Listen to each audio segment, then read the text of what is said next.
لبيك اللهم لبيك لبيك لا شريك. په حج کې سنت غسلونه او د هغو ځایونه. شپږ څلوېښتمه پوښتنه، په حج کې سنت غسلونه کوم دي؟ په کومو وختونو او ځایونو کې دي؟ ځواب: په حج کې سنت غسلونه دا دي: اول، د احرام لپاره غسل کول سنت دي. دوهم، د مکې مکرمې ښار ته د داخلېدو لپاره غسل کول سنت دي.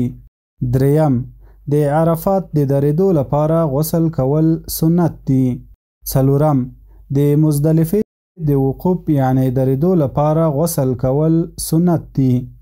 پنځم، د طواف زیارت د کولو لپاره غسل کول سنت دي.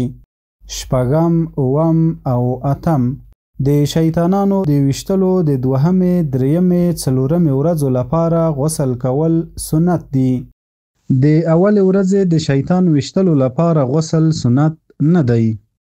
نهم، د طواف صدر د کولو لپاره غسل کول سنت دي.